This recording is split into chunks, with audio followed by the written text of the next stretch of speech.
දිව්‍ය පළමුවෙන් වාදනයක දිව්‍ය පුත්‍රයාගේ දුවගජ කුම්භකාරයේ පටින් උපන් සිද්ධාසුන් දේවතාවා තමසුන් දේවතාවා ජාසුන් දේවතාවා ලේසුන් දේවතාවා මෙසේ තිත්තාසක් මහසුන් පිළිවෙල ආකාශ භවණෙන් පිල්ලුක් කට්ටි වරින් පාදාර භවණෙන් පිල්ලුක් කට්ටි වරින් ආකාවදාර පිල්ලුක් කට්ටි වරින් කන්ද කුමාර පිල්ලුක් කට්ටි වරින් ඊශ්වර අවතාර පිල්ලුක් කට්ටි වරින් විෂ්ණු අවතාර පිල්ලුක් කට්ටි වරින් විෂ්ණු අවතාර පිල්ලුක් කට්ටි වරින් අටකොණ ඉඩහැකි වරින් බන්ධන පුරවවරින් අතර සලිත කරවා වරින් රතිකාම දේවතාවා ඥාන භාවෙන් වරින් ගෝඩින්පුර දේවතාවා ඥාන භාවෙන් වරින් මහසුන් පිළිවලි හරි ආලල ලාලා තීතුවාද බිල්ලා දාර දෘෂ්ටි කැපගම් මහසුන් දේවතාවාට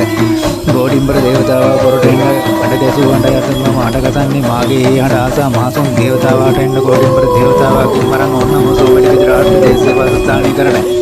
කුම්භකාරයේ පුතා සිද්ධාසක් පෙරවල ඇති සිද්ධ මහසුන් දේවතාවා තුන් දහසක් කිරාලේ බියතුන්ගේ මොළකදක අදහසක් කෙන ආඩගස ආසු භවණයට යන්න යන තැනදී ඊශ්වර දෙවියෝ දුසින් දෙක චීනව සිටින් කියනවත් ඊශ්වර නේත්‍රයට ගෙනවා නේත්‍රවල ආඥාවෙන් ඥාන පාවේ 30000ක් පෙරවල ඇති සිද්ධ මහසුන් දේවතාවුන් වහන්සේලාට මාගේ මනෙන් සීත් වැඩි නෙත්නේ සිටලා ඊශ්වර දෙවියන් යම රජුරවන්ගෙන් බලන් ඕන් ආශිර්වාද ඊශ්වරාරේ